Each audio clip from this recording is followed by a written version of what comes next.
What's going on, people? You in the lab with AB Yashara, man. This right here is this young brother. Guess he got caught up by the police, man, and you can hear people talking, telling him to calm down or whatever. But at the same time, this young man know he's probably in a world of trouble.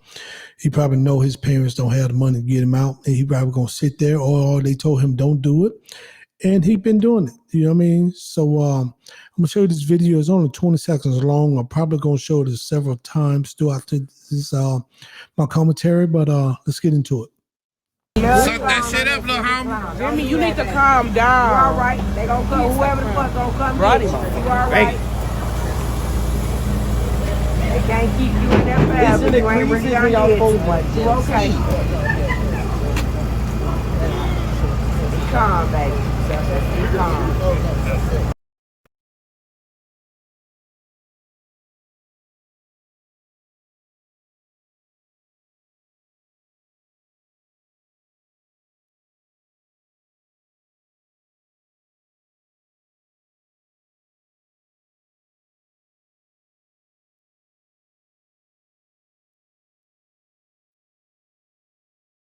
So let me say this.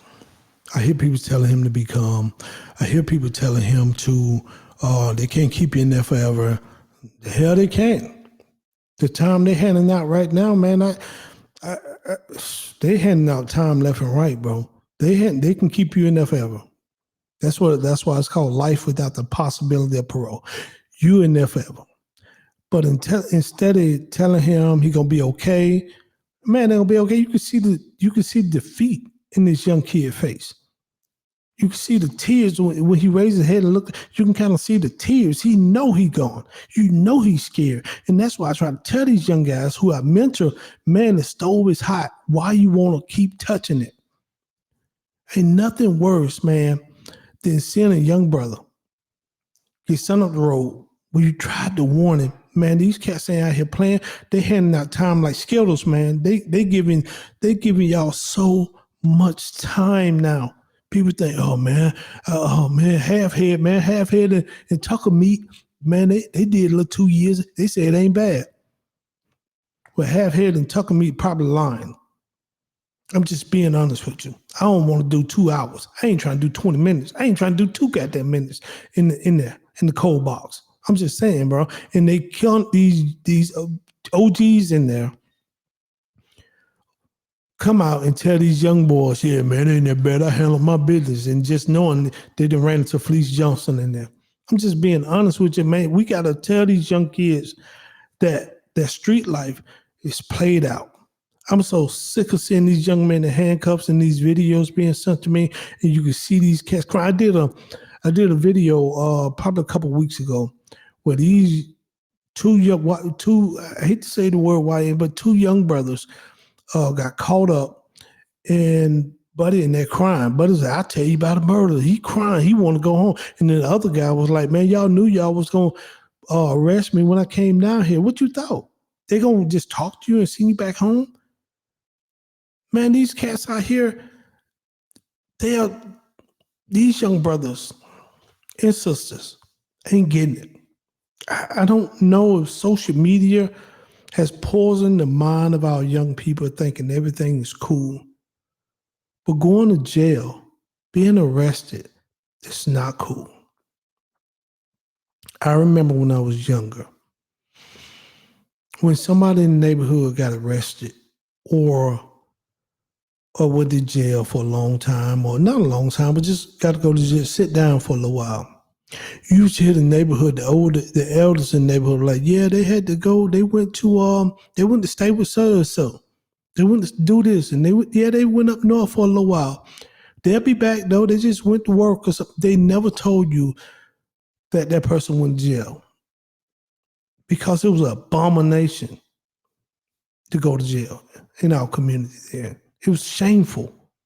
It was shameful to go to jail. Now everybody go to jail, come out tatted up, and yeah, man, I just did 10, boy. Ain't nothing. I did 10 standing on my head. 10 what? 10 years? You know how much shit I can accomplish in my life in 10 years? And you tell me you sitting in there with a bunch of sweaty dudes and bragging about it? Ain't nothing That shit ain't worth bragging to me. My investments, the 7 and 2 rule, gonna double and triple by that time. And you telling me, yeah, I sat it down, bro. I got me a little TV, boy. I was running stuff. What? Running stuff in jail? In prison? See, I'm a play criminal. I'm a tough guy. You know what I mean? I'm a fake tough guy now. You know what I mean? I did stupid stuff when I was young. I was younger. But as you get older, I don't want to be in there with Bubba Leroy and Skillet and Bearman and Juice Box. And I ain't trying to be fighting for my virginity. I ain't with all that. But you got a lot of people out here that just won't stay out of trouble. And I was gonna do a video where sometimes it's your kids the one it's the fuck up. It is. Excuse my language. But sometimes it's your kids the one that's always messing up. No matter how good of a parent you are, no matter how well you provide, no matter how well you clothe them and make sure they fed and lights on, and y'all grew up in the suburbs and the house, your kids are always the one that get in trouble.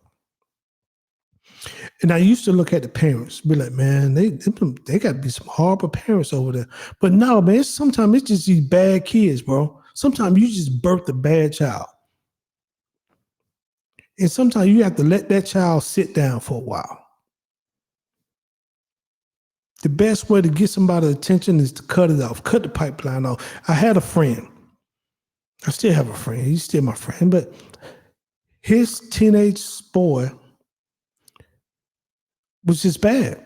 They was well-to-do. They had money. They lived in a nice community, nice gated community. He got him a very, I think his first car he bought him was a Camaro. I think it was like, this kid, you talking about this kid is 16 years old. He go in and buy him a brand new Camaro. Within 90 days to maybe 4 months, he totaled it. He goes and buy him another one. I think this time it wasn't a Camaro. He bought him something else. Maybe a Dodge or something. Maybe. Probably about, I want to say about 9 months after that. Totaled it. He was like, man, I ain't gonna keep buying cars. You have to get it together, or you gonna have to buy your next car. So he bought him another. He gave him his car. He totaled that in 45 days. Just didn't give a damn.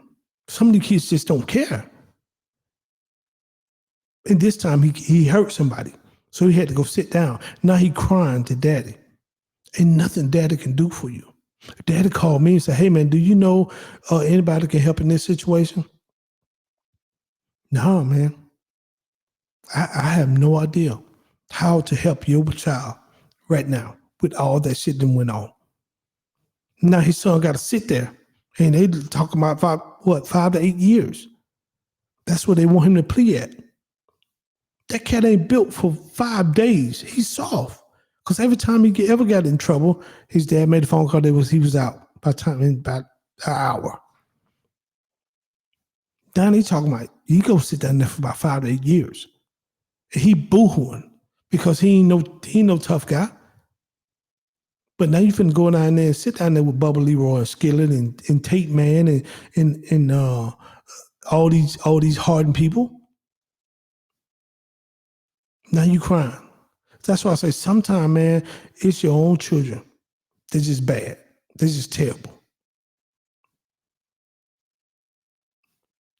And when I look at this young man here, he probably didn't mean to get involved with whatever he was involved with. But hey, he didn't got caught up. But instead of the people telling him to calm down and do all that young man scared. That young man know he finna go. Let's watch it one more time. Suck that shit up, little homie. Jimmy, you need to calm down. You all right? They gonna come. Whoever the fuck gonna come get you. You all right? They can't keep you in that fast. You ain't really done yet. You okay? Be calm, baby. Be calm. Ain't nothing calm about having on them platinum bracelets. Let me say that. Ain't nothing calm about that. You don't, and I hear people saying, be calm, they're going to come get you. Man, this young man scared for his life, and he probably got priors. I hope he don't, but he probably got priors. And he know he finna sit down for a while. Young man, get y'all ish together. Young ladies, get y'all ish together. They ain't playing with us. They sending y'all up the road for a long time. And mom and daddy can't do nothing about it because we ain't got the money like that. And then we do got the money. Why? I got to go spend $10, $15, $20, $30,000 on an attorney. For what? I might well just get you a public defender. No one's gonna let you do these 6 to 8 months or a year. Call it good, and at least I stick out my cheese when I get out. When you get out. With that said, man, maybe y'all should, man, talk to your kids, man. But if they just gonna do what they're gonna do, if they want to touch the stove while it's hot after you done told them, hey, you gotta let them touch the stove, man. Until next time, y'all be good.